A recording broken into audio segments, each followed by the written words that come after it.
जिसका विश्वास, जिसका भरोसा टूटता नहीं है, उसको महादेव मिलता जरूर है, मिलेगा। रामचरितमानस में तुलसी बाबा जी ने रामचरितमानस के अंतर्गत शंकर को विश्वास कहा, शिव को विश्वास कहा। शंकर विश्वास रूपीण। शंकर को विश्वास कहने की क्या जरूरत पड़ गई तुलसी बाबा को? भगवान शंकर को विश्वास तुलसीदास जी कह रहे हैं, तो उनको क्या जरूरत पड़ी कि विश्वास कहना है? क्यों जरूरत पड़ी? क्योंकि रामचरितमानस की रचना करते समय तुलसी बाबा ने कहा, जिसका विश्वास शिव के चरण में पक्का हो जाता है, जो शंकर के चरण में अपनी भक्ति और विश्वास को दृढ़ बना लेता है, उसको राम मिलने में देरी नहीं लगती, राम मिल जाता है, राम मिलेगा। जिसने माता का दूध पिया होता है वो रामायण को पढ़ता है, जिसने थैली और डब्बे का पुआ होता है वो रामायण के पन्ने को फाड़ता है। माता का दूध पीने वाला संस्कारित बच्चा कभी रामायण का पर्चा नहीं फाड़ेगा। आज भी हमारे सनातन धर्म का रिवाज है, दीपावली पर रद्दी बेचते हैं, कवाड़ा बेचते हैं, पर सालों की रखी हुई रामायण को कोई किलो के भाव में नहीं बेचता। यह हमारा सनातन धर्म है। कोई बरहनपुर में जो किलो के भाव में रामायण को बेचता?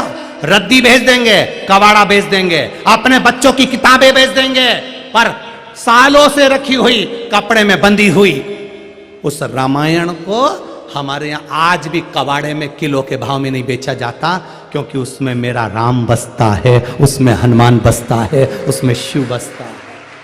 ये हमारे संस्कार हैं।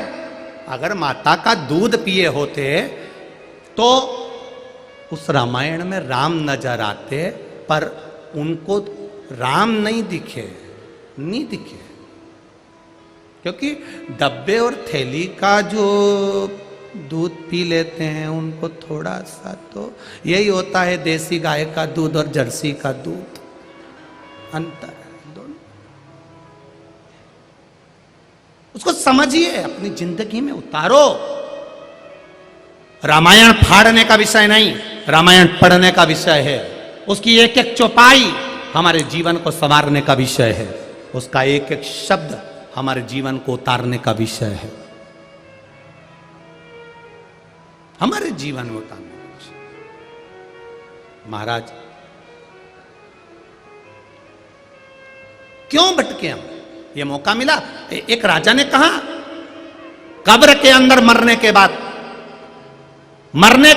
कब्र के अंदर क्या होता है बताए कोई? मंत्री ने कहा, जो मर गया वो कैसे आके बताएगा? राजा ने कहा, कोई को पूरे नगर में डोंडी पिटवाओ कि कब्र के अंदर मरने के बाद क्या होता है बताया जाए।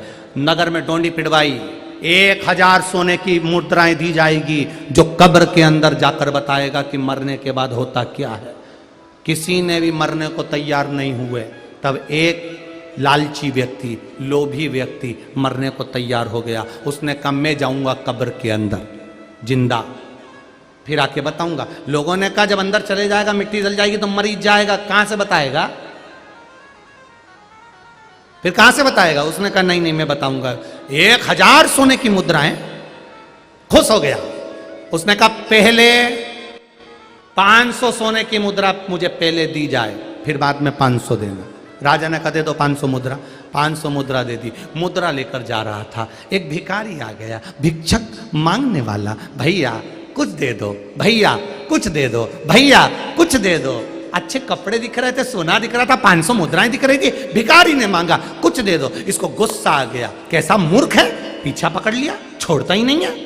और इसने वहीं पर कचरा पड़ा था, पत्ता पत्ती सूखे कचरे को उठाकर उसके कटोरे में डाल दिया। ले जा। वो कचरा लेकर चला गया। कचरा लेकर गया। तीसरे दिन इसको ले गए, कब्र में सुलाया, मिट्टी डाल दी। ये अंदर से सोचने लगा, श्वास रुक रही है, अब तो मरना ही है, अब बचा क्या है। 500 मुद्रा बेसी चली गई, अब लोभ ही तो था। इतनी देर में एक चींटी ने कब्र के अंदर सुरंग कर दी, उसमें से इसको श्वास मिलने लगी। खुश हो गया, 500 मुद्रा मिल जाएगी, बच जाऊंगा। 8 घंटे बाद उसी चींटी के बिल में से सांप घुसने लगा अंदर। अब तो ये और मरा,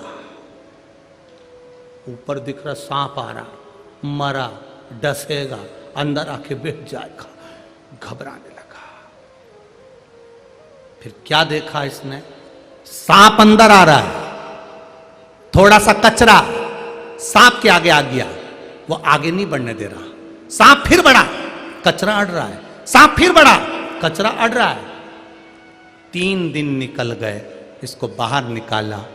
राजा ने पूछा, कब्र में जाने के बाद तुम्हें क्या पता चला?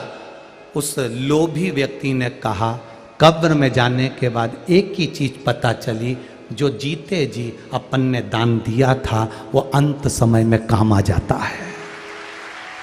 कचरा दान दिया था तो कचरा मेरे आड़े आ गया।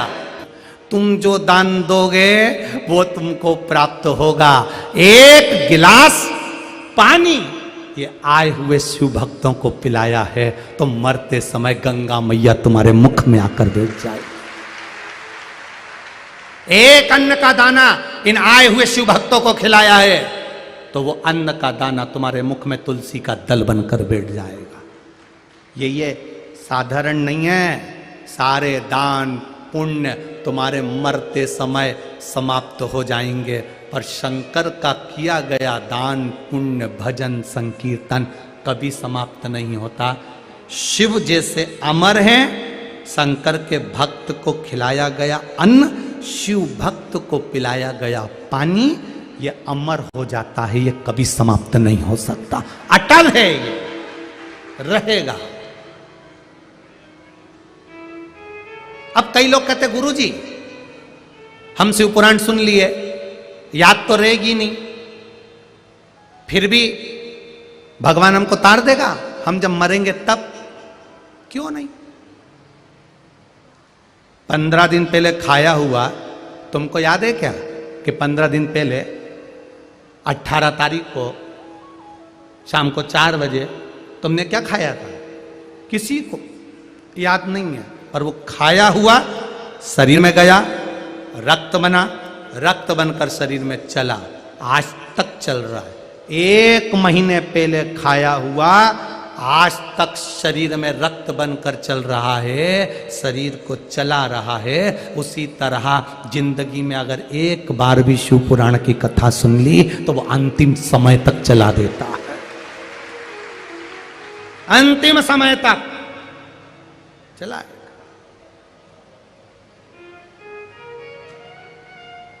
फिर क्या सोचे? इसलिए सेवा का मौका मिला है, करो सेवा, करो। कितनी सेवा, यहां लोग लगे हुए हैं किसी ना किसी रूप में। और मेरे भोले तेरी नौकरी सबसे बढ़िया है, सबसे खरी, तेरे दरवाजे की चाकरी सबसे बढ़िया है, सबसे खरी। जब से तेरा गुलाम हो गया तब से मेरा भी नाम हो गया। तुम मत गाओ दीनानाथ, अब आप लोग गाओ। जब से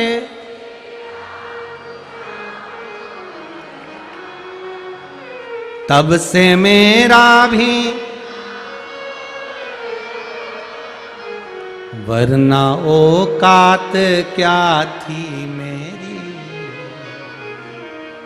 वरना औकात क्या थी मेरी, सबसे बढ़िया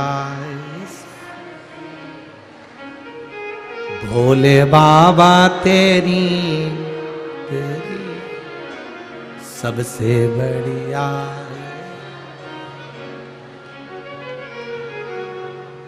उसके चरणारविंद का सुख।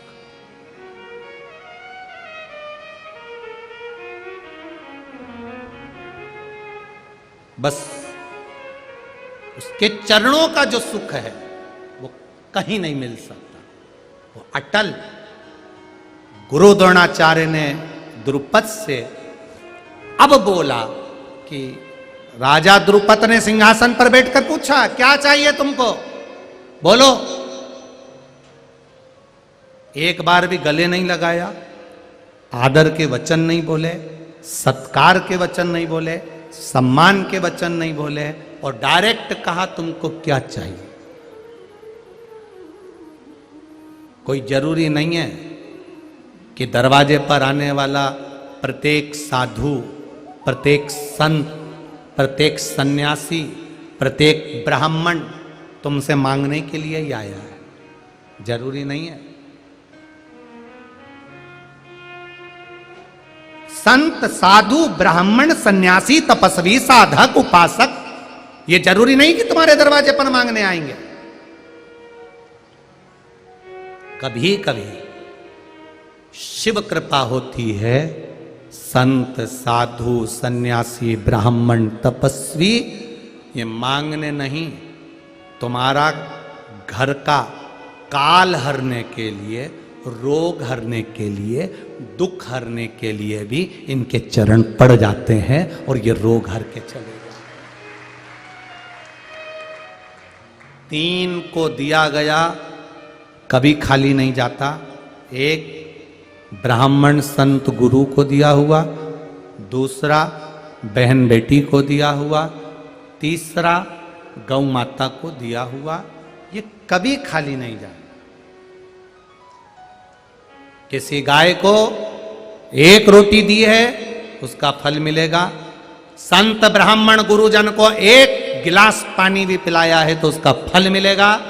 और यदि बहन बेटी तुम्हारे यहां पर आई और तुमने उसको कुछ दिया है तो उसका फल तुमको जरूर मिलेगा, ये निश्चित है, वो खाली नहीं जाएगा।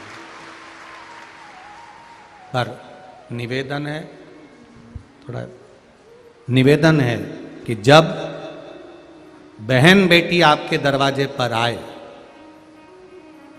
उसको देखकर प्रसन्न होना, भगोने जैसा मुंह मत बनाना। जब वो आए उसका आदर करो, सम्मान करो।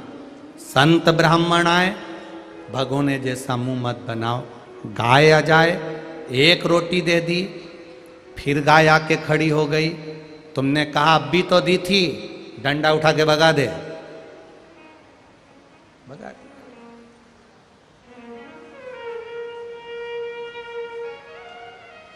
अब भी रोटी दी, अब भी फिर आ गई। संत ब्राह्मण, गौ माता और बेटी ये घर के काल को हरते हैं, रोग को हरते हैं, दुख को हरते हैं, कष्ट को हरते हैं और सदा आपका कल्याण करते हैं। बेटियों को देखकर, बहन बेटियों को देखकर प्रसन्न हो, प्रसन्न। पर जब जब बहन बेटियां आती हैं, भाभियों का मुंह, बस बहन बेटी आई और इनकी चौकीदारी बढ़ गई। रात को 9 बजे तक भी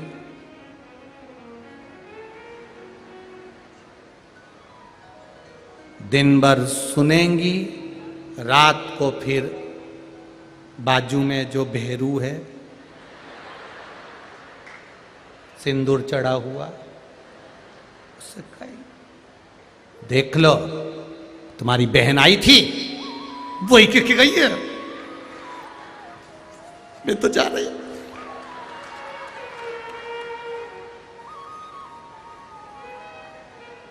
इतने में वो फिर भेरू बोलेगा, देख मैं तेरे हाथ जोड़ूं, 2 दिन के लिए आई है,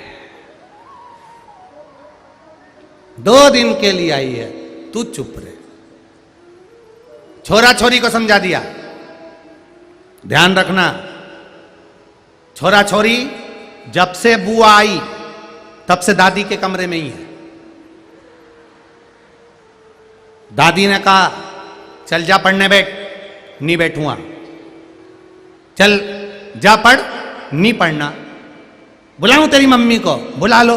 मम्मी नहीं किया है, जब तक बुआ यहां रहे तब तक तू दादी के पास ही रहना, देखते रहना क्या क्या दे रही है। 2 कैमरे छोड़ दिए दादी के कमरे में। छोरा छोरी, जो छोरा छोरी रात को मम्मी के पास आए, दादी ने गुलाबी कलर की साड़ी दी है और बोल रही थी मैं चुपचाप से तेरे बैग में सेव के 4 पैकेट रख दूंगी, 2 बिस्कुट के पैकेट रख दूंगी, और मम्मी पापा भी कुछ लाए हैं बुआ के लिए।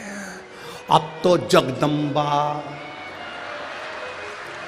सब से, जो अभी तक तो वो चंद्रघंटा थी अब कुसमांडा हो गई।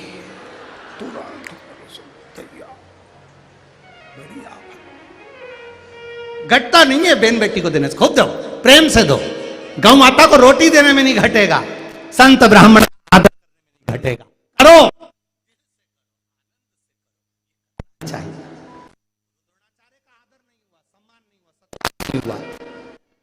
मित्र होकर भी आदर नहीं कर पाए और डायरेक्ट पूछा तुमको क्या चाहिए। एक बार तो गले लगा था, दोस्त है, मित्र है, सखा है।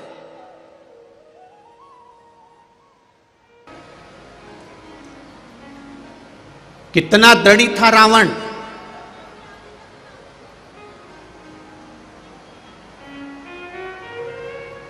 सीता मैया का हरण करके लंका में लेकर चले गया।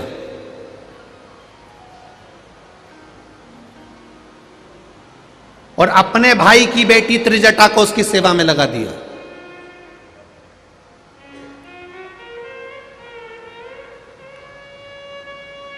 एक दिन त्रिजटा ने अपने पिता विभीषण से कहा, पिताजी एक मेरे मन में संशय है, आप उसका उत्तर देंगे? विभीषण ने कहा बोलो क्या संशय है तुम्हारे भीतर, संशय है क्या? मेरा एक संशय भारी है कि मां जानकी की सेवा में इतने सारी राक्षसियां थीं, इतने सारे असुर थे, इतने सारे राक्षस थे, पर बड़े पिताजी ने, लंकाधिपति रावण ने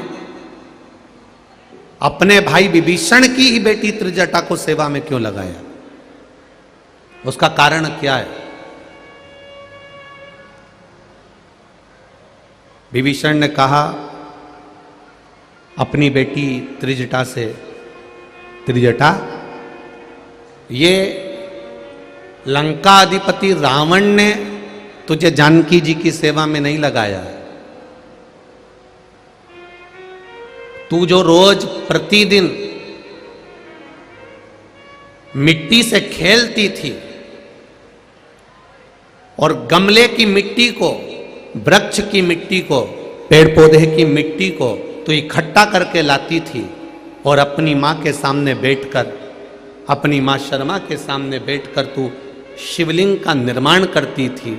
वो शिवलिंग का निर्माण कर कर बाद में उसको हाथ में रखकर सारी सहेलियों के साथ खेलती थी। उस शिवलिंग को हाथ से तो 9 घंटे तक उतारती नहीं थी और शिव को केवल हाथ में रखकर उस शिवलिंग को घुमा करती थी। ये लंकाधिपति रावण ने तुझे सीता जी की सेवा में नहीं लगाया है, तूने जिस शिव जी की आराधना करी है, तूने जो शंकर भगवान का गुणगान किया है, बचपन में बचपन का करा हुआ वो गुणगान आज काम आ गया और तेरे ताऊ जी के मुख से निकल गया कि त्रिजटा सीता को संभाले, बहुत बड़ा एक्सीडेंट हो जाए, बहुत बड़ा एक्सीडेंट, जिसमें बचने के चांस ही नहीं है। गाड़ी पूरी चपटा, सब गिर गए, दब गए, बचने का कोई चांस नहीं। विराजमान है शिव भक्ति,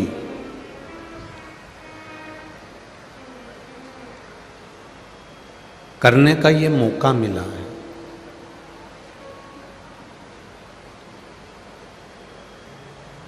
एक क्षण भी अगर हम भगवान की शरणागति में जा रहे हैं,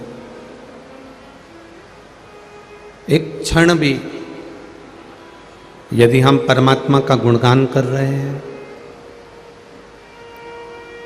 एक क्षण भी अगर हम भगवत भजन कर रहे हैं, भगवत नाम का स्मरण कर रहे हैं,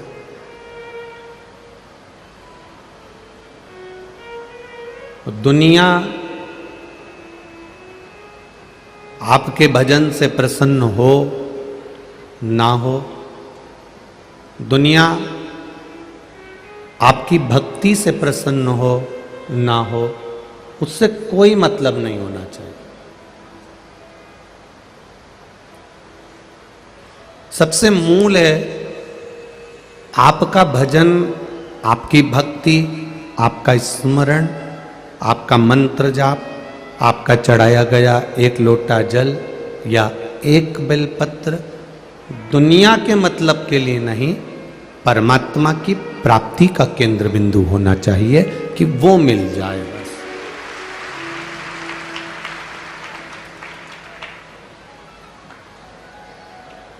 आज के जमाने में एक नई होड़ लगी है,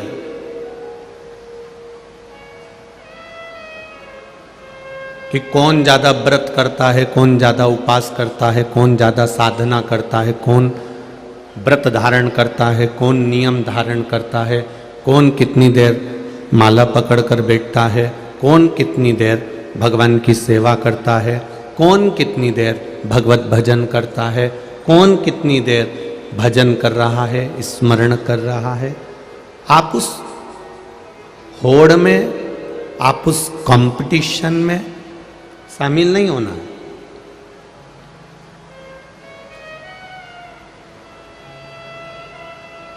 अगर कोई 10 घंटा भजन कर रहा है तो उसको करने दो, उससे ज्यादा भजन करने वाला कोई 8 घंटा कर रहा है तो करने दो, कोई 3 घंटा कर रहा है तो करने दो। हमें उस कंपटीशन में नहीं उतरना।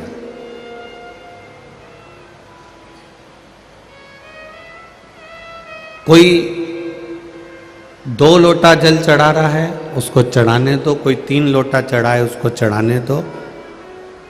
हमें उस कंपटीशन में उतरना ही नहीं है।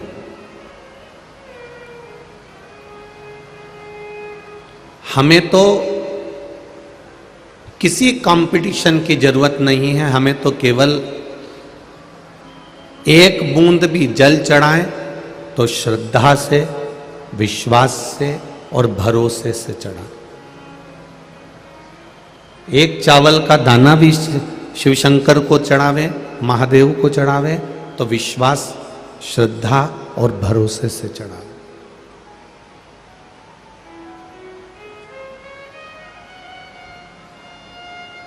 अर्चना दीदी, हम हमेशा कथा में एक बात कहते आए हैं, भीड़ बढ़ाने के लिए कभी कथा में मत जाना।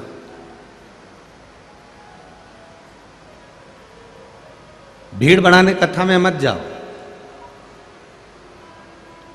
भगवान के चरणों में जगह बनाने के लिए कथा में जाना कि हमें उनके चरणों में देखना।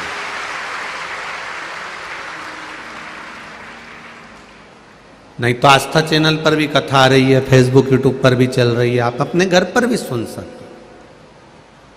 क्यों 5,000 का डीजल डलवाया, 200 रुपए का पेट्रोल डलवाया, तपती हुई धूप में अपने बच्चों को, पति को, पत्नी को, पड़ोसी को लेकर पार्किंग में गाड़ी छोड़ी, आधा किलोमीटर पैदल चलकर, 500 मीटर पैदल चलकर, फिर जगह ढूंढना और जगह ढूंढकर फिर बैठना। बैठने में भी महाराज तो दिख ही नहीं रहा, वो नजर नहीं आ रहा।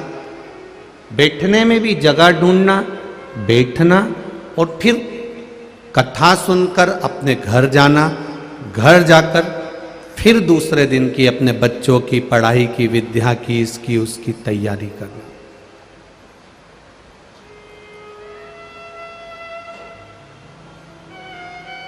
और ये मेरा विश्वास कहता है इस बरहानपुर की पावन धरा से कि जितने भी भक्त शिव महापुराण की कथा सुनने के लिए यहाँ पहुँचे हैं, ये भीड़ बढ़ाने के लिए नहीं, ये भोलेनाथ के चरण को पाने के लिए पहुँचे हैं। उसकी भक्ति का बल बढ़ जाए, और जब भक्ति का बल बढ़ता है ना, तो अपने आप सुख का अनुभव होता है। संसार के लोगों पर भरोसा करोगे तो एक दिन टूटेगा, ये निश्चित है। दुनिया के लोगों पर भरोसा करोगे, विश्वास करोगे तो एक ना एक दिन वो भरोसा टूटेगा जरूर, ये निश्चित है। पर मेरे महादेव पर अगर भरोसा कर लिया, मेरे शिव पर, मेरे राम पर, मेरे कृष्ण पर अगर भरोसा कर लिया, तो ये निश्चित मानना कि वो कभी टूटने वाला नहीं है, वो निभाएगा जरूर। ये शिव महापुराण की कथा सबके लिए, ब्राह्मण के लिए, क्षत्रिय के लिए, वैश्य के लिए, शूद्र के लिए, संत के लिए, महात्मा के लिए, जोगी के लिए, सन्यासी के लिए, तपस्वी के लिए, साधक के लिए, उपासक के लिए, गृहस्थी के लिए, सबके लिए। जैसे समुद्र सबके लिए होता है, सागर सबके लिए होता है, समुद्र सबके लिए होता है। उस समुद्र में कोई मोती को ढूंढता है, उस समुद्र में से कोई मोती निकालता है, उस समुद्र में से कोई मछली निकालता है, और उस समुद्र में से कोई मोती निकाल रहा है, कोई मछली उस समुद्र में से ढूंढ रहा है, और कोई ऐसा होता है जो समुद्र के जल से पांव गीले कर कर आनंद लेता है। 3 तरह के लोग हैं जो समुद्र पर गए, एक मोती ढूंढ रहा है, एक मछली ढूंढ रहा है, और एक समुद्र के पानी में गीला हो रहा है। उसी तरह शिव महापुराण की कथा सुनने वाले भी 3 तरह के लोग होते हैं। एक जो शिव पुराण में बैठकर मोती रूपी शिव को ढूंढता है, दूसरा काम, लोभ, विषय, वासना, आसक्ति, तृष्णा को देखने के लिए आता है। कौन कैसा बैठा है, कैसे कपड़े पहना है, कौन आया, कौन नहीं आया, कौन आगे बैठा, कौन पीछे बैठा, किसका नाम लिया गया, किसका नाम नहीं लिया गया, कार्यक्रम में क्या कमी पड़ रही है, क्या चीज नहीं आई है, बस वो मछली ढूंढता रहता। मोती ढूंढने वाले ने शिव को ढूंढा है, मछली ढूंढने वाले ने केवल बुराई ढूंढी है। और एक आता है, वो भी आता है कथा में, जो समुद्र के जल में अपना शरीर गीला करता है। एक वो भी आता है कि अब फ्री बैठे हैं तो चलो कथा में ही चल के बैठ जाएं, और गीले भी हो गए तो भी कल्याण निश्चित है महाराज, तो भी कल्याण निश्चित है। समुद्र भी गहरा होता है और शिव पुराण भी गहरी है।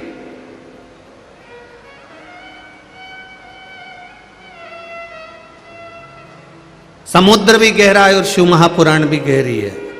समुद्र में डूबोगे तो मर जाओगे, शिव पुराण में डूबोगे तो तर जाओगे। गहरी दोनों है, और इतनी गहरी है कि इसका पार पाना बड़ा मुश्किल है।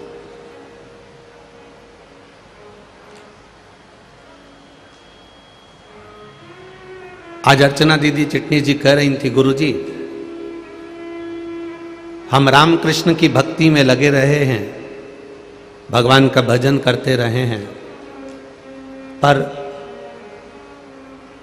शिव जी के गहन तत्व को, भगवान शंकर के गुणगान को जब कथा ली उसके बाद और कथा ले रहे थे उसके पहले शिव महापुराण को दिल से पढ़ा भी और सुना भी। और पढ़ते पढ़ते सुनते सुनते जब हाथ में शिव महापुराण की पोथी थी गुरुजी, तो बाबा से प्रार्थना भी करी, एक बार बरहानपुर में मां ताप्ती के तट पर भी शिव पुराण हो।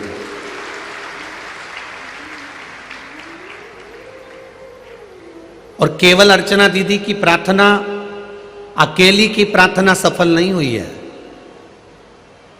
ये बरहानपुर के भक्तों ने जो पशुपति व्रत करा होगा, एक लोटा जल चढ़ाया होगा, ये उसकी भी प्रार्थना सफल हुई है। ये वो भी प्रार्थना सफल हुई है, केवल अकेली की नहीं, आप सबका बल बढ़ा, आप सबका भजन बढ़ा। इसमें आपका भरोसा प्रबल होना चाहिए, पर दुनिया के लोगों का भरोसा टूटता जल्दी है। बीमारी आई, कष्ट आया, रोग आया, तकलीफ आई, तुम महादेव के मंदिर भी गई, शिव जी को लोटा भर के जल भी चढ़ाया, एक बेलपत्री भी चढ़ाई, सब कुछ करा तुमने, सब कुछ निवेदन करा, पर 8 दिन, 15 दिन, 10 दिन, 1 महीना, 2 महीना, 3 महीना करा, करने के बाद तुम थक गई और तुमने सोचा भोलेनाथ मेरा नहीं सुन रहा। इतने में किसी ने आकर कह दिया वहां पर ये चमत्कार हो रहा है, तू मेरे साथ चल, अपन वहां चलकर आएंगे तो हो सकता है कि तेरा काम हो जाए। बस तुमने महादेव को छोड़ा, और महादेव तो चाहते ये थे कि तू दूसरी जगह डोलती फिरे। महादेव भी यही चाहते थे कि मैं क्यों काम करूं। भरोसा डिगता है तब महादेव छूट जाता है। नेट खोलोगे, मोबाइल खोलोगे, प्रतिदिन इंस्टाग्राम खोलोगे, फेसबुक खोलोगे, यूट्यूब खोलोगे, ढेर सारे लोग मिलेंगे तुम्हें चमत्कार करने वाले, ढेर सारे मिलेंगे जो नित्य प्रति तुमको रोज की रोज कुछ ना कुछ नया कर कर दिखा सकते हैं। पर वो भरोसा, वो विश्वास, फिर निवेदन करूंगा, भगवान के प्रति अगर बढ़ाओगे तो भगवान जो संभालेगा वो दुनिया का कोई व्यक्ति नहीं संभाल सकता, ये निश्चित रखो। उसके प्रति तुम्हारा विश्वास होना चाहिए, उसके प्रति तुम्हारा भरोसा होना चाहिए। सियोर वाले महाराज पर एक रत्ती का भी भरोसा मत करना, सियोर वाले महाराज पे 1% का भी भरोसा मत करना, क्योंकि जैसे तुम हो वैसे हम हैं। भगवान ने जैसे तुम्हें बनाया वैसे हमें बनाया, आप में और हम में कोई अंतर नहीं है। आप भी 2 रोटी खाते हो, हम भी खाते हैं। दुख आपको भी आता है तो हमको भी आता है, तकलीफ आपको भी होती है तो हमको भी होती है, सिर हमारा भी दुखता है तो आपका भी दुखता है, पेट हमारा भी दुखता है तो आपका भी दुखता है, घुटने हमारे भी दुखते हैं तो आपके भी दुखते हैं। और जितने साधु सन्यासी, संत, महात्मा, जोगी, सन्यासी, तपस्वी, साधक, उपासक और जितने राष्ट्र के बड़े बड़े बाबा जोगी बैठे हों, उनसे भी पूछना चाहूंगा, क्या किसी का सिर नहीं दुखता? क्या किसी के पांव नहीं दुखते? क्या किसी का हाथ नहीं दुखता? क्या किसी का शरीर नहीं दुखता? सबको कष्ट आता है। बस अंतर इतना है कि हम संत, साधु, सन्यासी, तपस्वी, साधक, उपासक डोलते नहीं हैं, भगवान पर, राम पर, कृष्ण पर, शिव पर इतना भरोसा कर लेते हैं कि फिर दूसरी जगह जाने की जरूरत नहीं पड़ती। आपका वो भरोसा दृढ़ होना चाहिए शिव के प्रति, शंकर के प्रति, ओघड़ी के प्रति। हम क्यों डोलें अपने पास, अपनी चित्तवृत्ति को हम क्यों डोलें? हॉस्पिटल में कोई पड़ा है और 15 दिन हमने भगवान शंकर को जल चढ़ा दिया, 16 दिन चढ़ा दिया, 1 महीना चढ़ा दिया, भगवान ने नी सुना, नी सुना, नी सुना, तो हमारा भरोसा डोलने लगा। क्या करूं अब, मैं कहां जाऊं? इतने में किसी ने कह दिया चल हमारे साथ, हम वहां चलते हैं, हम वहां चलते हैं, हम वहां चलते हैं, हम वहां चलते हैं, और ना जाने कहां कहां कहां कहां चले गए। और इतने में बस बुद्धि, चित्त, वृत्ति सब बदल गई। अभी तक महादेव पर भरोसा था, अब किसी ने कह दिया कि तेरे अपने नहीं कुछ करा है, अब ये ढूंढने में लग गए बेचारे, वो बीमार को तो भूल गए, अब ये ढूंढ रहे हैं कि वो कौन है जिसने करा। मेरी जेठानी से 15 दिन पहले लड़ाई हुई थी, इसी ने कुछ करा होगा। मेरी देवरानी से 8 दिन पहले लड़ाई हुई थी, उसने कुछ करा होगा। ना जेठानी को तुमसे मतलब है, ना देवरानी को मतलब है। ना संसार के किसी व्यक्ति में बल नहीं कि वो किसी का बुरा कर सकता हो। किसी की सामर्थ्यता नहीं कि कोई किसी का बुरा कर दे। अगर किसी की सामर्थ्यता होती तो सबसे पहले मोदी पे करते।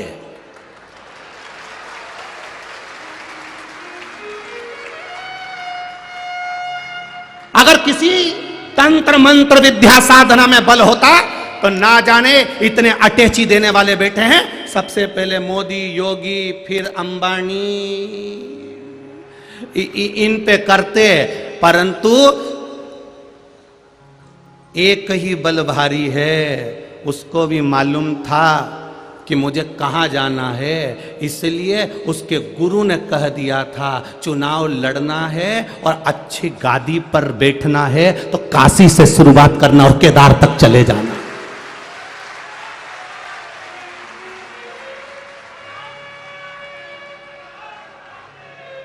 सबसे पहली शुरुआत काशी से करी। एक एक शिव मंदिर को नहीं छोड़ा उसने, एक एक शिव मंदिर को। उसको मालूम है अकाल मृत्यु वो मरे जो काम करे चंडाल का, और काल उसका क्या बिगाड़े जो भक्त हो। जो शिव का उपासक हो जाता है उसके ऊपर ये तंत्र मंत्र साधना विद्या कुछ नहीं चलती। आपसे भी तो कहते हैं, नींबू सब्जी वाले का गिर गया, 3 दिन टेंशन में तुम दुबली हो गई। मेरे दरवाजे पे कौन नींबू पटक गया, और तो और चलो तो दुनिया के लोग तुम्हें डराने में लगे हैं। पितृ दोष होगा, ये दोष होगा, वो दोष होगा, उसने कर दिया होगा, मोली बांध लो, धागा बांध लो, ये बांध लो, वो बांध लो, सारी दुनिया का सब कुछ बांध लो, पर निवेदन है एक लोटा जल महादेव को चढ़ाना चालू कर दो, सब गया। सब भय में जी रहे हम, भय में। जब देखो जब किसी ना किसी को कुछ ना कुछ आता ही रहता है। जब देखो जब इसको ये आ गया, इसको वो आ गया। शास्त्री जी बैठे हैं, मुखिया जी। एक बात कहना चाहूंगा, एक बार कहीं कथा करने गए, अभी तक सुना था कि गंगा जी आई, यमुना जी आई, भेरू जी आया, देवी जी आई। एक जगह हम भागवत करने गए तो वहां भागवत आ गई और वो सिर पे पल्लू लेके खूब हिले, जोर जोर से हिले। अब हमने भी पूछ लिया, आप कौन? मैं भागवत। हमने कहा ये और रह गई थी, ये भी आ गई।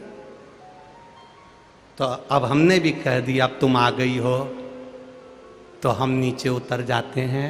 8वां स्कंद चल रहा है, यहां से तुम बाँच दो। इतनी देर में तो चली भी गई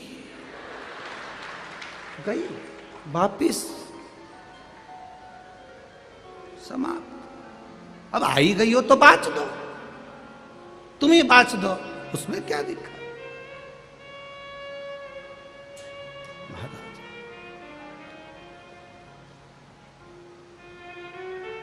मालवा के संत श्री नागर जी महाराज एक लाइन बड़ी गुनगुनाते थे। मालवा के संत आदरणीय नागर जी महाराज अपने भजन में एक लाइन हमेशा कहते हैं, मत पड़ रे उलझन में नर तू, मत पड़ रे उलझन। क्यों पड़ता है, किस लिए? राम नाम में कोई कमी है, कृष्ण नाम में कोई कमी है, शिव नाम में कोई कमी है, भगवान के नाम में कोई कमी है जो हम दूसरे भ्रम में पड़े? किस लिए पड़े? दुख आएगा, कष्ट आएगा, रोग आएगा, बीमारी आएगी, तकलीफ आएगी, उसको मिटाने का तरीका जो पूर्व का हमारा किया गया कर्म है, उस कर्म का भोग मनुष्य के शरीर में भोगना है। क्योंकि मनुष्य पाप और पुण्य को समझता है, इसलिए इस शरीर में भोगना है।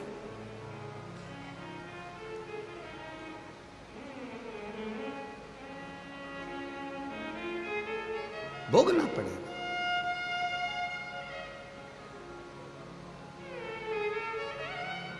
दिया।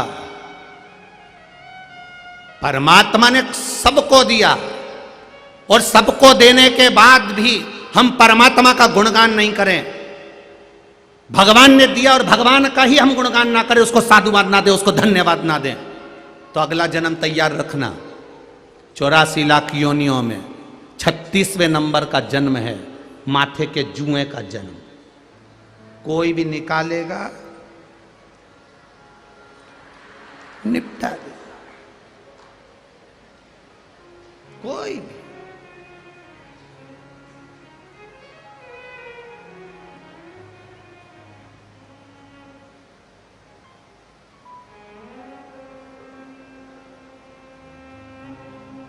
जुआ बीनने वाले भी बड़े एक्सपर्ट होते हैं।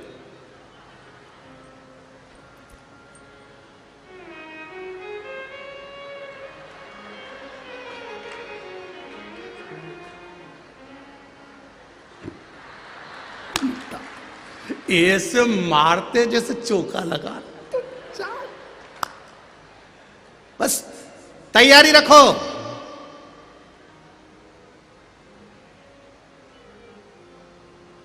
ना राम नाम लीनो,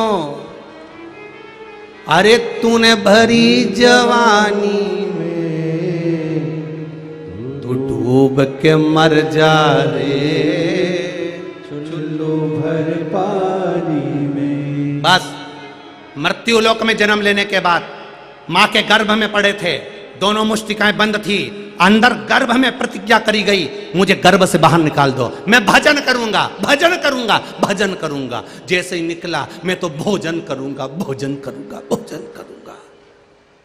खाने में लग गया।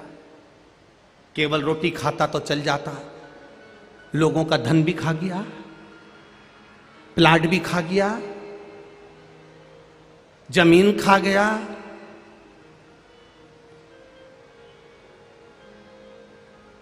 सब कुछ खा गया, झूठी कसम खा गया, झूठी कसम खा गया, सब खा गया।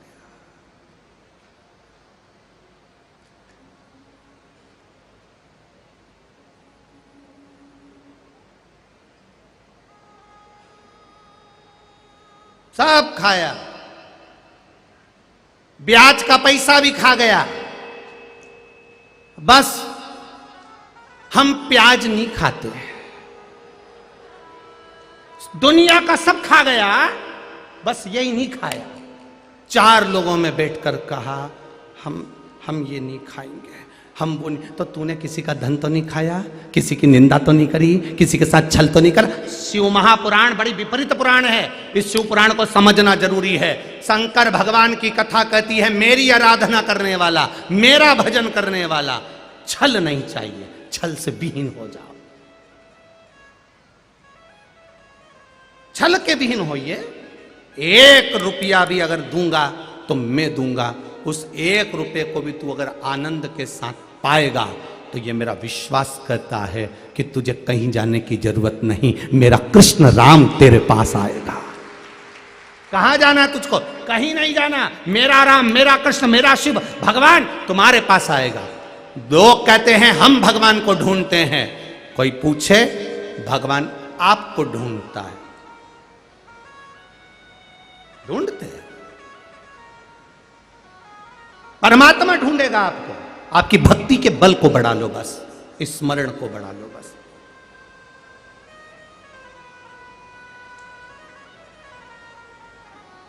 और जब भक्ति का बल बढ़ता है, भक्ति का जब बल बढ़ता है, तो आप रूप एक आनंद की अनुभूति होने लगती है, आनंद की अनुभूति अपने आप होने लगे।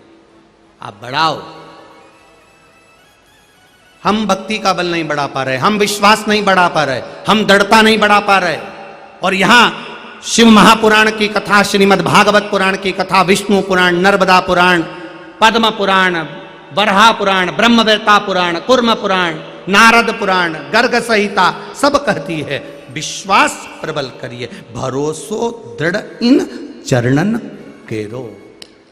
भरोसा प्रबल करिए। महाराज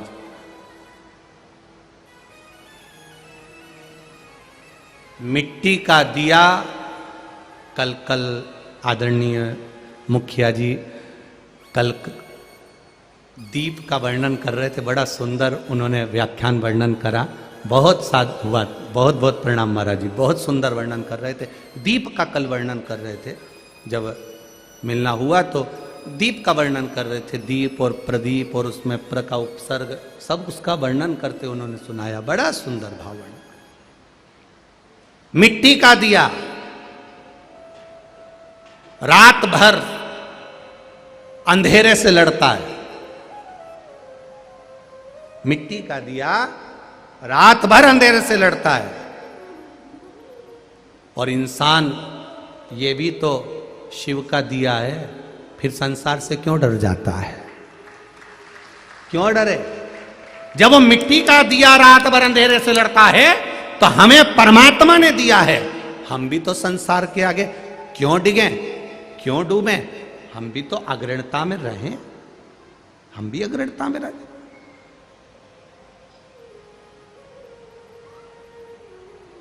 गुरु द्रोणाचार्य अपने बेटे को लेकर द्रुपद के यहां पहुंचे। राजा द्रुपद गुरु द्रोणाचार्य को देखकर खड़े नहीं हुआ, उठा नहीं, बोला नहीं। जब सामने आकर द्रोणाचार्य जी खड़े हो गए, अपने पुत्र अश्वत्थामा का हाथ पकड़े हैं, जो 5 वर्ष की आयु का पुत्र है, उसका हाथ पकड़कर खड़े हैं। कल कथा में कहा था, जो मित्र गालियों से बात करता हो, अपशब्द कहता हो, ठिठोली में भी आड़ी टेढ़ी बात करता हो, अपने बेटे को उस मित्र के यहाँ पर गाड़ी पर बिठाकर मत लेकर जाना, उसकी संगति पर गलत प्रभाव पड़ सकता है। आपकी मित्रता, आप अकेले में एक दूसरे को कुछ भी कह लो चलता है। आपकी मित्रता, आप अकेले में एक दूसरे से कुछ भी बोलो चलता है। पर बच्चों के आगे, परिवार के आगे एक मर्यादा बहुत बड़ी चीज होती है। और वो मर्यादा मेरे भगवान कृष्ण ने भी दिखाई। जब सुदामा जी आए, भगवान कृष्ण ने रुक्मणी जी से कहा, मेरा मित्र आया है, एक एक रानी, वो मुझसे उम्र में बड़ा है, धन से भले बड़ा नहीं है सुदामा, पर मुझसे उम्र में बड़ा है। इसलिए एक एक रानी आना, प्रणाम करना, आशीर्वाद लेना, फिर जाना। ठीक है। रानी आने लगी। कितनी थी भगवान कृष्ण की? बोलो बोलो, जम के बोलो। 16,108। एक एक रानी आ रही थी। सुदामा जी, उनको तो मालूम भी नहीं था कि इतनी सारी है, नहीं तो थोक में बुला लेते कि एक एक दर्जन आ जाओ। परंतु उनको मालूम नहीं था, वो तो सहज बैठे थे सिंहासन पर, कृष्ण बाजू में बैठे थे भगवान कृष्ण, और एक एक रानी आ रही थी। सुदामा जी बड़े खुश हुए। अखंड सौभाग्यवती भव। दूसरी आ गई, अखंड सौभाग्यवती भव। तुम गिनते जाना हो बरहानपुर वालों, लाइन से गिनना। तीसरी आ गई, अखंड सौभाग्यवती भव। चौथी आ गई, अखंड सौभाग्यवती भव। पांचवी आ गई, अखंड सौभाग्यवती भव। छठी, अखंड सौभाग्यवती भव। सातवीं, अखंड सौभाग्यवती भव। अखंड सौभाग्यवती भव। गिनती तुमसे पूछूंगा बाद में, कौन सी है? आठवीं, अखंड सौभाग्यवती भव। अखंड सौभाग्यवती भव। अखंड सौभाग्यवती भव। अखंड सौभाग्यवती भव। अखंड सौभाग्यवती भव। अखंड सौभाग्यवती भव। अखंड सौभाग्यवती भव। कितनी हो गई हैं? चलो 11, 13, 15। ठीक है, अब 15 बार तुम चालू हो, बोलते जाओ जरा, बोलो जम के बोलो, दोनों हाथ उठा के बोलना ऐसे, अखंड सौभाग्यवती। 2, 3, 4, जम के बोलो, 5, 6, 7, 8, 9, 10, 11, 12, 13। बोलो तो, अखंड सौभाग्यवती। 15, अब हाथ कैसे हैं तुम्हारे? ठीक है। अब 15 में तुम्हारी यह हालत हो गई, सुदामा जी की क्या हुई होगी? 50 होने के बाद सुदामा जी बोले, कन्हैया हाँ ये भी तेरी है, हाँ चलने दे। अब सुदामा जी बोल रहे, भाओ भाओ भाओ भाओ भाओ भाओ भाओ भाओ। 60-70 होने के बाद, कन्हैया ये भी तेरी है, हाँ चलने दे। हो हो हो हो हो। और 50-60 निकली। इतने में सुदामा जी बोले, कन्हैया एक काम कर, मुझे मेरे घर छोड़िया, तेरे हाथ छोड़ू, इन पूरी को आशीर्वाद दे दिया। कितनी है? कन्हैया बोले 16,108। सुदामा जी चक्कर खा के नीचे गिर गए। मुझे मेरे घर छोड़िया, नहीं तो मेरी पत्नी को अखंड सौभाग्यवती का आशीर्वाद देना पड़ेगा। इतने में कन्हैया गले लगाकर बोले, रे सुदामा अभी तो तेरी बहुएं आ रही हैं, इसके बाद इनके बच्चे आएंगे। सुदामा जी ने कहा 16,108 वो भी आएंगे। कन्हैया बोले 16,108 नहीं रे, एक एक रानी के 11-11, 1,77,186। नीचे उठते से ही बोले, सुदामा जी द्वारका काय की है? बरहानपुर जिला है। काय की है? ऐसा लगता है कहीं का खंडवा जिला, सीहोर जिला, ऐसा कोई बड़ा जिला है। इतने सारे बच्चे। भगवान बोले अलग से सेना की जरूरत नहीं पड़ती है, घर के इतने इकट्ठे हो गए, घर के इकट्ठे हो गए।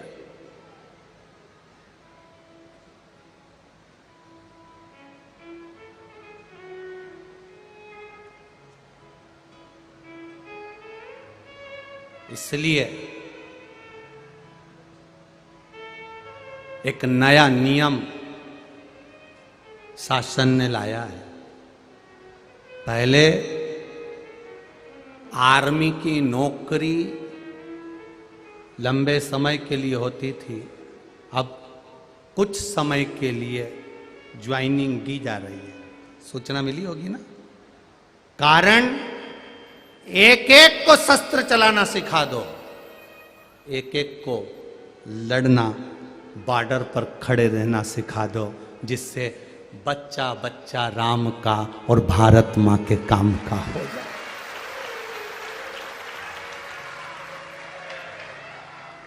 ये सनातन धर्म को बचाने का एक आनंद सुख है, एक आनंदता है, ये एक रस तत्व है हमारे जीवन।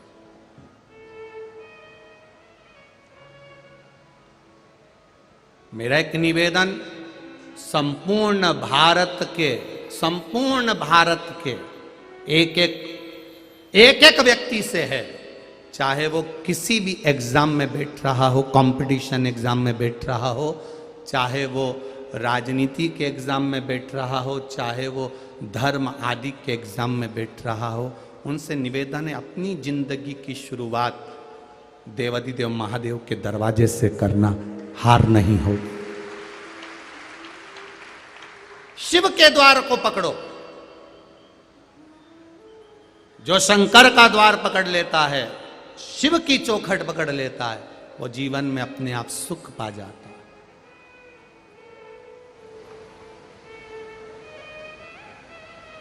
भगवान का द्वार छोड़कर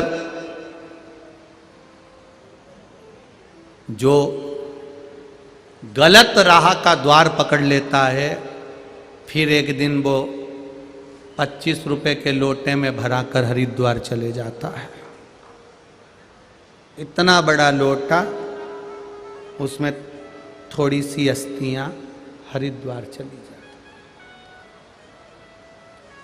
बचो, जरूरी है। बचना एक पत्र में किसी एक माँ ने लिखा है कि हम तो इतना ही कहेंगे, अगर आप विश्वास पक्का है, शिव के प्रति दृढ़ता पक्की है, भगवान के प्रति आपका भरोसा पक्का है, तो निश्चित मानकर चलिए, आपको भटकना नहीं पड़ेगा। आपको भटकना नहीं है, फिर वो संभालेगा।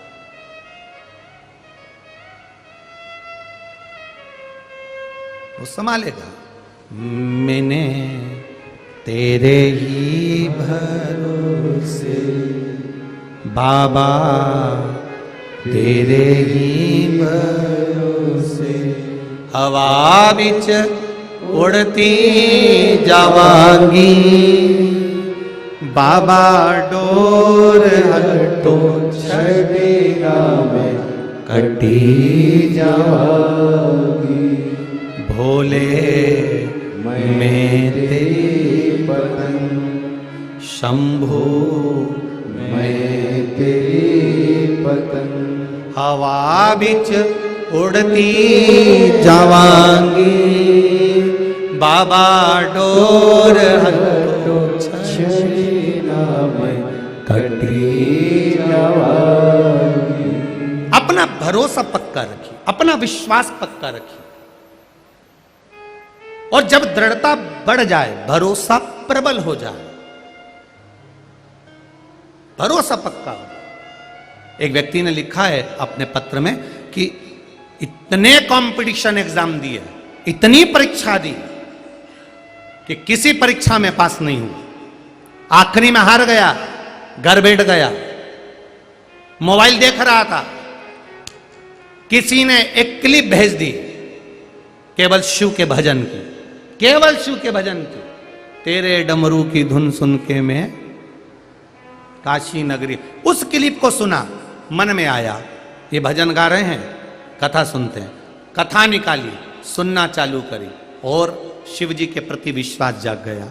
आपने पत्र है, आपने कथा में कहा था कि बस एक काम करना, शिव जी के मंदिर में जाकर झाड़ू लगाना, पोछा लगाना, शिव के मंदिर में जाकर निवेदन करना, शिव से जाकर प्रार्थना करना। बस शिव जी के मंदिर जाता, झाड़ू लगाता, प्रार्थना करता, और शिव के मंदिर में जाकर झाड़ू पोछा लगाकर प्रार्थना करता। और आज क्या मिलेगा शिव महापुराण की कथा में जाने से?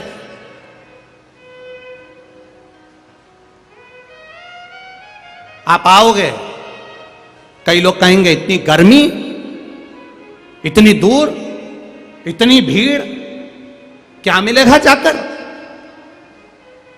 आखिरी में तो प्रसाद भी नहीं मिलता शिव पुराण में। सारी कथाओं में जाओगे तो प्रसाद तो मिल ही जाएगा, यहां तो प्रसाद भी नहीं मिलता। क्या मिलेगा?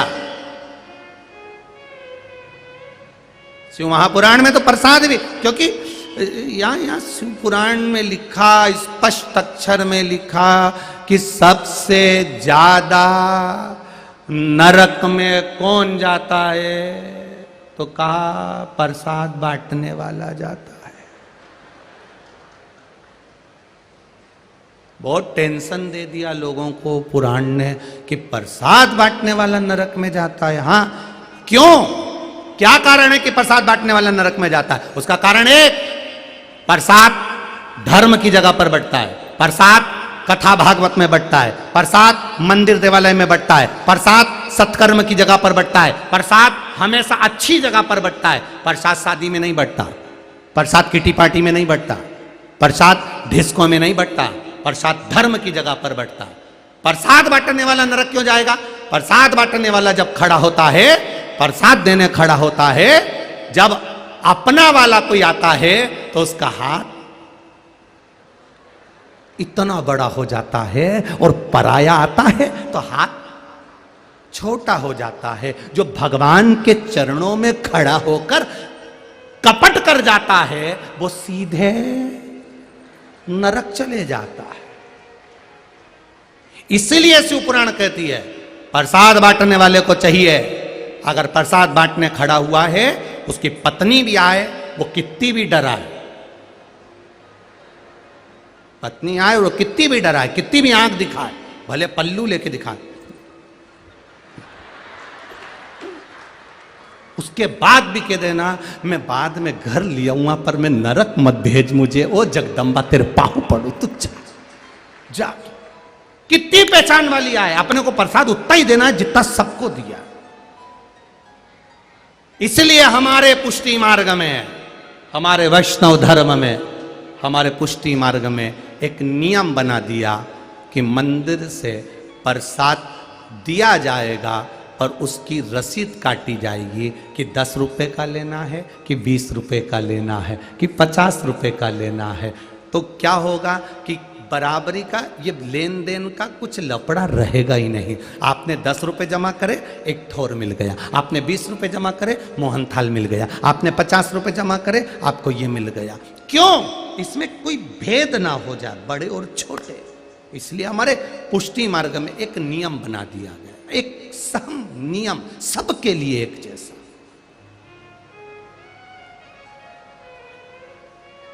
भेद ना रहे किसी के भीतर, किसी को यह ना लगे कि इन्होंने इनको ज्यादा दे दिया, उनको कम दे दिया। भेद खत्म करने के लिए ये नियम हमारा शास्त्र बनाता है। और आपसे भी निवेदन है, धर्म की जगह पर खड़े हो, सत्यनारायण की कथा में खड़े हो, मंदिर में खड़े हो, शिवरात्रि पर फरियाल बांटने खड़े हुए हो, शंकर जी की कथा में तुम कहीं साबूदाने की खिचड़ी बांटने खड़े हुए हो, तो ये नियम बनाना कि मैं उतना ही सबको दूंगा जितना देते आ रहा हूं, चाहे घर के लोग आ जाए चाहे बाहर के लोग। नरक में वो चले जाता है जो चुपचाप से थैली में भरकर अपने छोरे को पकड़ा के घर भेज देता है। सुन लो रे बरहानपुर वालों, अच्छे से, नुक्ती को, बूंदी को थैली में भर के चुपचाप से चले जा, घर मत भेज देना, नहीं तो वो नुक्ती 2-4 महीने पेट में दुखती। बड़ी विचित्र नुक्ती है, बड़ा ध्यान रखना, सहजता नहीं है।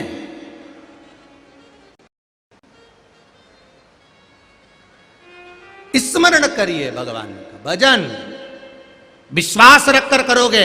राजा द्रुपद के सामने गुरु द्रोणाचार्य खड़े हैं, राजा को नीचे उतरकर सम्मान करना था, आदर करना था, नहीं करा। मित्र है, मित्र का सम्मान नहीं कर पाए। किससे आस लगाओगे? किससे आस लगाओगे?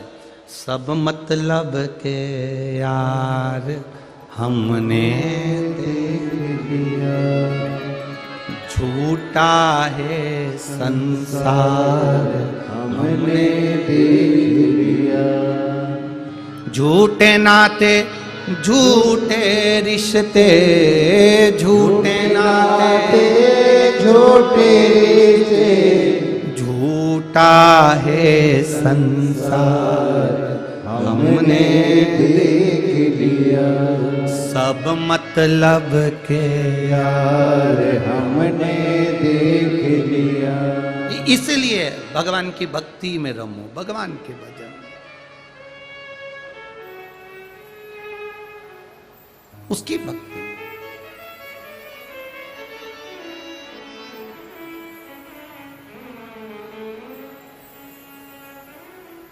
और जब भक्ति रम जाओ, भजन में रम जाओ, तो जीवन का एक आनंद मिल जाएगा, आनंद।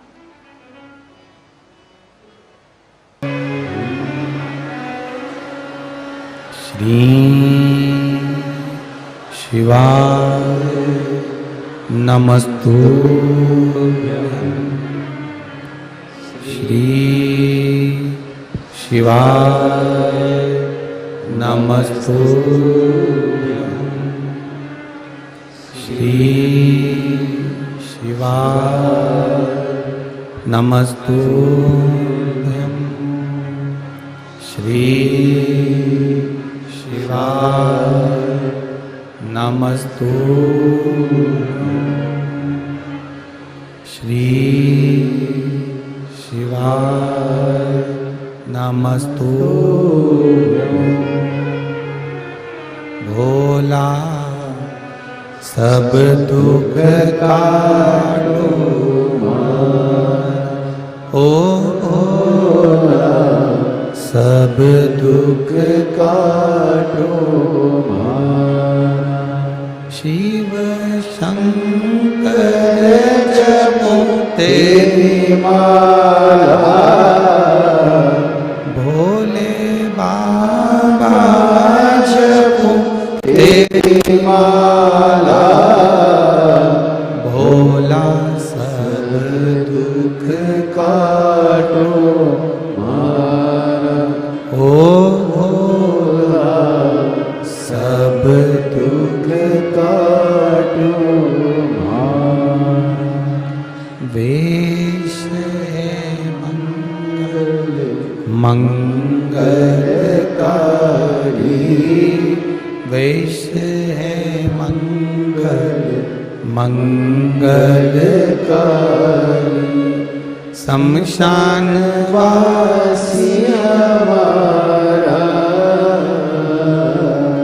शमशान वासी हमारा, भोला सब दुख काटो मारा, ओ भोला सब दुख काटो मारा। भगवान शिव की कथा कर रही, शिव तत्व कह रहा है। गुरु द्रोणाचार्य अपने बेटे का हाथ पकड़कर खड़े हैं राजा द्रुपद के यहां। राजा सिंहासन से नीचे नहीं उतरा। एक मित्र भगवान कृष्ण और सुदामा है, जिस सुदामा जी को भगवान कृष्ण ने सिंहासन पर बिठा दिया था, और एक मित्र द्रुपद और गुरु द्रोणाचार्य है जो पूछ ही नहीं रहा।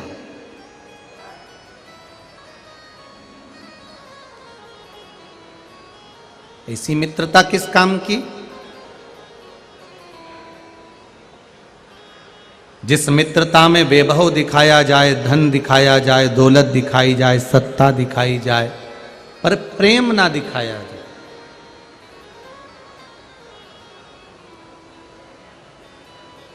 दुनिया की सबसे बड़ी बीमारी है अहंकार।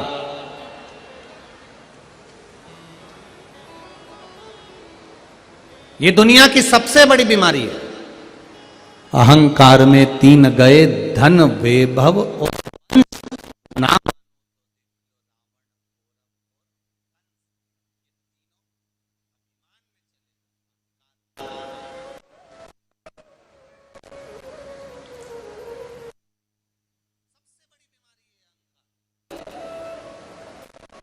सब कुछ लेकर डूब जाता है ये अहंकार व्यक्ति को। सारा वैभव, सारा धन, सारी संपदा सब ले जाता है, सारा वंश भी ले जाता है।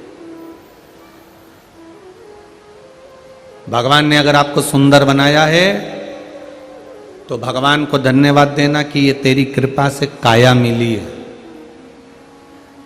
अच्छे दोनों पांवों से चल रहे हो तो भगवान से प्रार्थना करना ये तूने पांव दिया है।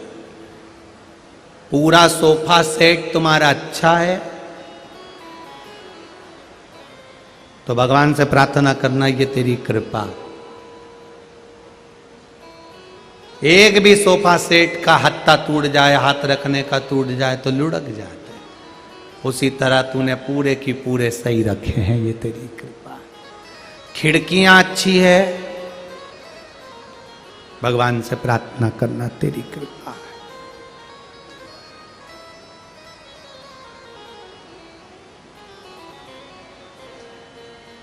ये तेरी कृपा, तेरी उदारता, तेरी करुणा। भगवान से कहना मुझे नहीं मालूम था कि तूने इतने अच्छे घर में जन्म दे दिया, इतना अच्छा कुल दे दिया, इतना अच्छा पति, इतनी अच्छी पत्नी, इतने अच्छे बच्चे, इतना अच्छा परिवार दे दिया, बरहानपुर का निवास दे दिया और शिव महापुराण की कथा दे दी। ये तेरी कृपा, ये तेरी उदारता है। किसी दूसरे के बल पर नहीं, तेरे बल पर जी रहा। रोज धन्यवाद दो, रोज प्रतिदिन सोते उठते जागते बैठते रोज उसको धन्यवाद दो, तेरी कृपा से मैं यहाँ बैठा हूँ, तेरी कृपा से कथा सुन रहा हूँ, तेरी कृपा से भोजन कर रहा हूँ, तेरी कृपा से ये सब कार्य हो रहा है। वरना बहुत मुश्किल था साहब कि कुछ हो सकता है। अभी आपको भी कथा में कहा, ये पत्र तो केवल यहाँ के लोग दे रहे हैं, पर मेरा विश्वास कहता है जिसने दिल से सुनी है 7 दिन की शिव महापुराण की कथा, अगली कथा में आपका भी पत्र वहां मिलेगा, ये निश्चित है। आप स्वयं अपने भाव को लिखोगे। हम किसी का भाव नहीं लिखते और हमको किसी का भाग्य लिखना भी नहीं आता, क्योंकि हमारा लिखने वाला तो वो ऊपर बैठा है। हम किसका भाग्य लिखें? इतनी लाखों की संख्या में आप लोग आते हो कि आप लोगों को हम देख भी नहीं पाते। देखो सीधी बात है, सही है, सत्य की गलत है। और आदरणीय संतों को, मुखिया जी को कहूंगा, बरहानपुर में पहली बार आगमन हुआ है और इतना अच्छा प्रेम बरहानपुर वालों ने दिया, ये कभी नहीं भूलेंगे। ये आपका स्नेह है, ये आपकी वात्सल्य है। एक दिन थोड़ा सा गड़बड़ करा था, और डमरू वाले ने डमरू बजा दिया, और इतनी अच्छी व्यवस्था पुलिस प्रशासन ने जो संभाली, उनको लिए एक बार जोरदार ताली बजाओ। फिर पुलिस प्रशासन ने जो व्यवस्था संभाली, मैं धन्यवाद दूंगा आदरणीय कलेक्टर महोदय, एसपी, डीएसपी साहब, टीआई महोदय, जो भी इसको संभाल रहे हैं, सबको साधुवाद है। आप लोगों ने फिर जो व्यवस्था संभाली उस, और फिर बरहानपुर का एक एक नवयुवक बेटा और बेटियां जब व्यवस्था में जुट गए तो फिर ये कथा आनंद का। एक एक बच्चा बरहानपुर का रास्ते से आते हैं, कोई पानी पिला रहा है, कोई कुछ कर रहा है, कोई कुछ कर रहा है, कुछ ना कुछ सेवा आप लोग कर रहे हैं। और एक बात अपनी जिंदगी में उतार कर रखना, इतने सारे शिव भक्त दूसरी बार बरहानपुर में दर्शन के लिए नहीं मिलेंगे। कर लो सेवा, यही मौका। तिजोरी में रखा हुआ धन पड़ा की पड़ा रह जाएगा, सामान घर में धरा की धरा रह जाएगा। जो तुमने दोनों हाथों से जल सेवा, भोजन सेवा, कहीं किसी को बिस्कुट, किसी को कुछ जो तुमने खिलाया है, ये तुम्हारा खाली नहीं जाएगा, अंत समय में भी तुम्हारे साथ आएगा। ये दान, पुण्य, धर्म, सत्कर्म खाली नहीं जाता। एक राजा ने अपने नगर में सूचना करा दी कि मरने के बाद कब्र में क्या होता है, कोई हमें बताए। इतने में मंत्री जी ने कहा, जो मर गया वो कैसे बताएगा? जो मर गया वो कैसे बताएगा? अभी एक कोई व्यक्ति ने रामायण को कुछ कह दिया, फाड़ दिया, जला दिया, जो भी करा। फिर बाद में उन्होंने कहा, तुलसीदास जी ने आखिर ये सब क्यों लिखा? तो हम उनसे कहेंगे, जहां तुलसीदास जी है वहां जाके पूछिए। जब थे तब तुम नहीं थे। दुनिया मतलब की दुनिया में किसी का कोई नहीं, धन नहीं है कोई तुम्हारा नहीं है, धन आ गया सब तुम्हारे हो गए, सब। एक बहन ने लिखा है पत्र के अंदर, हमारी सामर्थ्यता नहीं थी, हम किराए के मकान में रहते थे। जिसने लिखा होगा खड़ी हो जाना, पत्र कौन ढूंढे, ठीक है। हमारे किराए के मकान में रहते थे, मकान नहीं था। सब जगह से हमने प्रयास करा पर कोई प्लाट नहीं, कोई मकान नहीं। बाबा से रोज विनती करना चालू करा, अब प्लाट भी हो गया, मकान भी बनने लगा।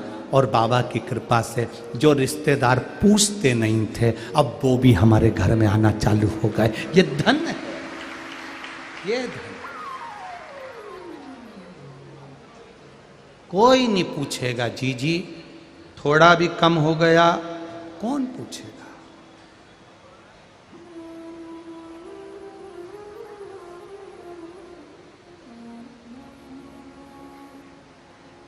सब पढ़ा है। बड़ा गुरु द्रोणाचार्य, आपको क्या चाहिए? गुरु द्रोणाचार्य के मुख से निकल गया, ये मेरा पुत्र है, ये मेरा बेटा अश्वत्थामा है, मेरा पुत्र अश्वत्थामा। एक अगर मित्र होता तो अश्वत्थामा को बुलाता, गोदी में बिठाता, बाबू कैसे हो, बेटा कैसे हो, पुत्र कैसे हो। अपने पिता के संस्कारों पर चलना, पिता के कहने पर चलना। एक मित्र होता तो बच्चे को समझा देता, गले से लगा लेता। पर अश्वत्थामा को देखकर भी द्रुपद राजा ने निगाह फेर ली और निगाह फेर कर कहा, हमें तो मालूम था कि तुम आए हो तो कुछ मांगने ही आए होगे, बोलो क्या चाहिए तुमको। ये मेरा बेटा है, बहुत गौ माता का दूध पीने के लिए जिद करता है, एक गाय अगर आपके यहां से दे दो तो जीवन संवर जाए। मित्र एक गाय दे दीजिए। राजा द्रुपद को क्रोध आ गया, सिंहासन पर खड़े हो गए। ए द्रोणाचार्य, मित्र कैसे कह दिया तूने, मैं राजा हूं, महाराजा हूं। राजा से संबोधन कर, राजा से संबोधन करो। तूने मित्र कहा मुझे, तू कहा और मैं कहा, मित्र कैसे कह दिया तूने।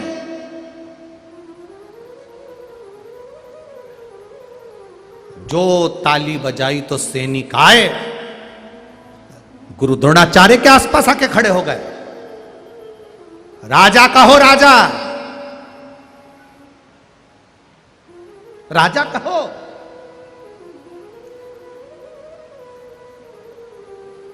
अरे भाई, मां अपने बच्चे को घर के नाम से पुकारती है तो समझ लेना कि मां अपने बच्चे को आज भी अपना बेटा ही समझती है। जिस दिन मां डॉक्टर को डॉक्टर और कलेक्टर को कलेक्टर और एसपी को एसपी, मां टीआई को टीआई, अधिकारी को अधिकारी और मंत्री को मंत्री कहने लगे, समझ लेना उस दिन तुम्हारी मां नहीं है, केवल तुम्हारा सम्मान करने वाला व्यक्ति तुम्हारे सामने है। कलेक्टर को देखकर भी मां कह दे कि अरे छोटू कैसा है रे, समय पे आ जाया कर बेटा, भोजन कर लिया कर बेटा। जो मां बचपन में अपने बेटे को बोलती थी, बेटा भले कलेक्टर बन जाए, बेटा भले किसी भी अधिकारी बन जाए, कितनी भी ऊंची पोस्ट पर पहुंच जाए, पर मां की निगाह में बेटा हमेशा बेटा रहता है, तो समझ लेना कि बेटा की जिंदगी सार्थक है। और जिस दिन बेटे को लगने लगे कि मैं कलेक्टर बन गया, मेरी ये पोस्ट है, मेरी ये पदवी है, सारी दुनिया के लोग मुझे सलाम ठोकते हैं, सारी दुनिया के लोग मेरा आदर करते हैं, तो मेरी मां भी मेरा आदर करे, उस दिन समझ लेना कि तू मर चुका है, केवल एक पद रह गया, बाकी का तू नष्ट हो गया, कुछ नहीं बचा तेरे पास में। जो ज्यादा भाव खाते हैं फिर वो ट्रेन में बड़ा और पाव खाते हैं।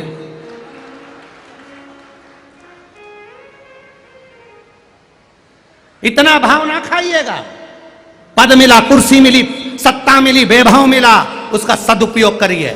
कभी चार लोगों में यह दिखावा ना करिएगा कि मैं कुछ हूं।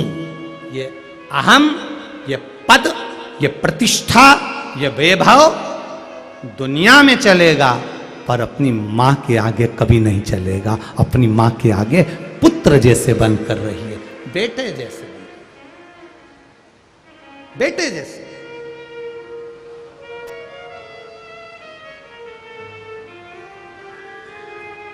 मां मां होती है।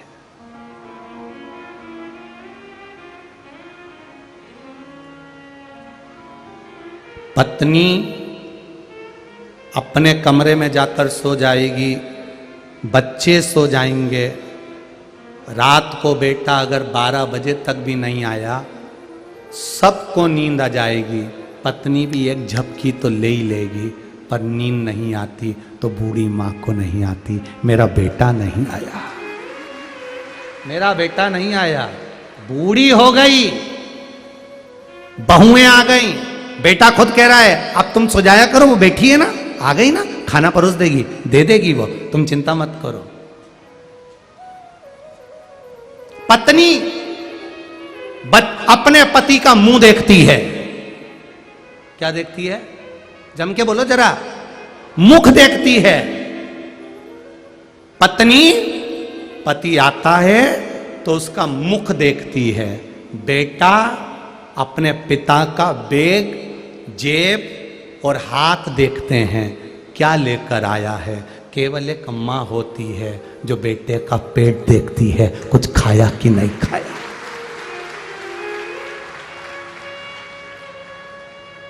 एक मां होती है जो अपने पुत्र का, अपने बच्चों का पेट देखती है, कुछ खाया तूने? मैं अब भी पानी लाती हूं, चाय बना दूं बेटा, बिस्कुट ला दूं बेटा, मैं नाश्ता बना दूं, पोहा बना दूं बेटा, अभी टाइम लगेगा, भोजन में देरी है रे बाबू, मैं कुछ ला दूं बेटा। केवल एक मां होती है। पत्नी पति का मुख देखती है, आ गए, स्वामी आए हैं, चेहरा देख रही है, प्रसन्न है कि नहीं, गुस्से में है क्या, कोई काम हो गया क्या, क्या कारण हो गया क्या। पत्नी ने चेहरा देखा, बच्चों ने बैग देखा, पापा क्या लाए, हाथ में क्या लाए, जेब में क्या रखा है, सामान क्या रखा है। बच्चों ने बैग देखा, हाथ देखा। केवल एक बूढ़ी से बूढ़ी मां होती है जो अपने बच्चे का पेट देखती है।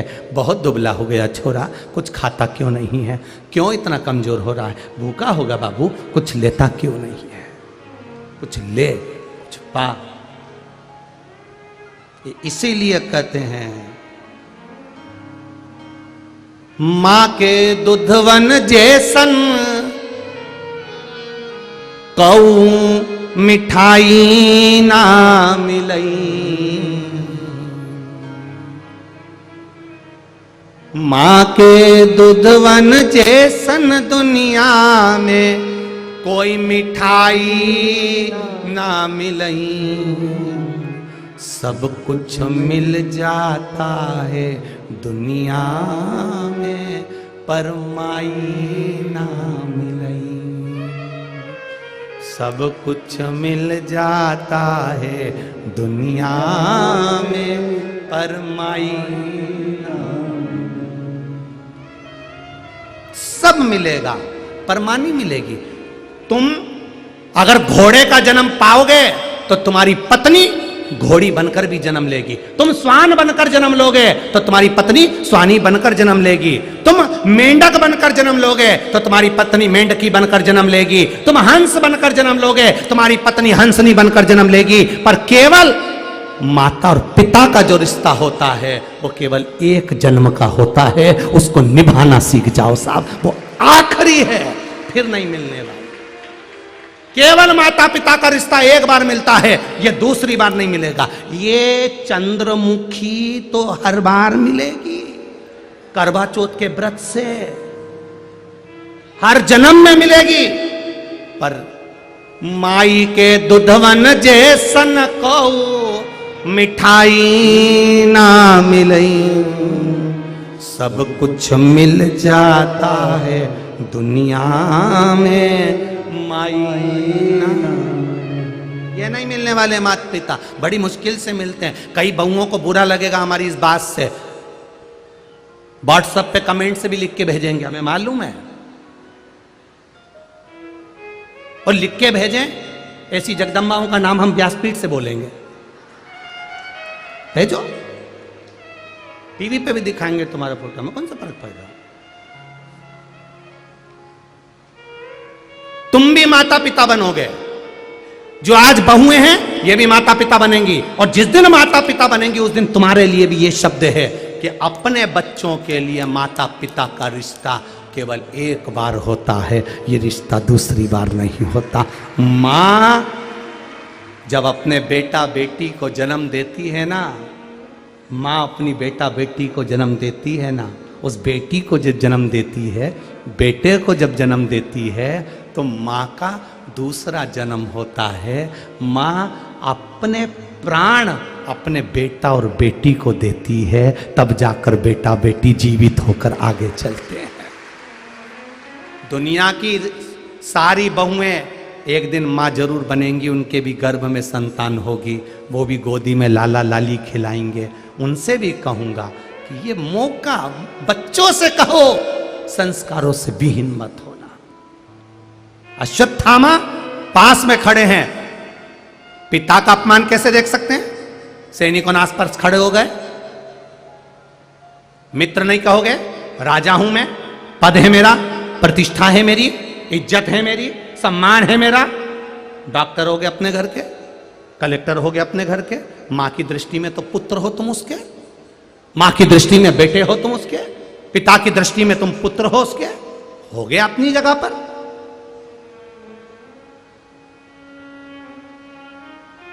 तुम अपनी जगह पर हो गए, पर मां की निगाह में तो बच्चे हो, बच्चे ही रहोगे, बच्चे ही। और बड़े बनना भी मत ही ने, मत बनना बड़े। हम बार बार अपनी कथाओं में कहते हैं, बेटियों से भी कहते हैं, बेटों से भी कहते हैं, अपने माता पिता का दिल दुखाकर कहीं इधर उधर शादी मत कर लेना। फिर निवेदन है, बेटियों को आज के जमाने में भटकाने वाले बहुत मिलेंगे। बेटियों को खूब गाड़ियां ले लेके आएंगे और वो गाड़ी भी उनकी नहीं रहेगी, वो तो सुधरने आई थी, तो उठा लाएंगे, बिठाएंगे, चाउमीन खिलाने ले जाएंगे और ऐसा दिखाएंगे कि बहुत है मेरे पास, बहुत है मेरे पास। अरे दूसरे की गाड़ी सुधार रहा है, दूसरे की गाड़ी है और क्या बहुत है, बहुत है, बहुत है, दूसरे की जिंदगी। अरे मेरी बेटियों, निवेदन है, घर बदल लेना।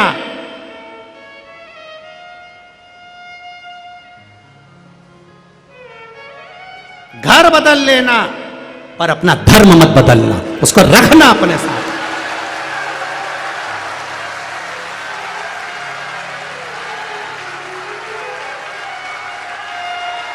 अपना धर्म मत बदलना, घर भले बदल लो। इस कॉलोनी में था, उस कॉलोनी में पहुंच जाओ, इस नगर में था, खंडवा में पहुंच जाओ। घर बदलो, पर धर्म बदलने की बारी आ जाए तो कह देना नहीं बदल सकती, मैं नहीं बदलूंगी, मैं अपना धर्म नहीं छोड़ सकती। कैसे छोड़ दूं? अपने धर्म को नहीं छोड़ा। महाराज, ये मेरा सनातन धर्म है, मैं इसको छोड़ूंगी नहीं। मेरी मां ने मुझे दूध पिलाया, मेरे पिता ने मुझे पढ़ने पहुंचाया, मेरे पिता ने कपड़े पहनने की मना नहीं करी, बाहर पढ़ने की मना नहीं करी, तो मैं अपने पापा को कैसे धोखा दे दूं? तेरी 50 रुपए के पेट्रोल के चक्कर में और 500 रुपए के चाउमीन में मैं अपना धर्म बदल दूं? ये कहां की रीति है? ये कहां के संस्कार हैं? हम नहीं बदल सकते। ये हमारा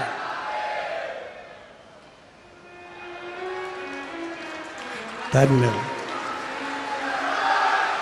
शिव शिव शिव बोल बम का नारा है, उसकी भक्ति में हम हैं, हमें नहीं चाहिए। अश्वत्थामा ने देखा और अश्वत्थामा देख रहे हैं, अश्वत्थामा अपने पिता को देख रहे हैं। मेरा पिता हाथ जोड़कर खड़ा है। अब राजा द्रुपद के सामने अश्वत्थामा के पिता गुरु द्रोणाचार्य जी ने कह दिया, महाराज, अब बोले, महाराज एक गाय चाहिए, आप दे दोगे?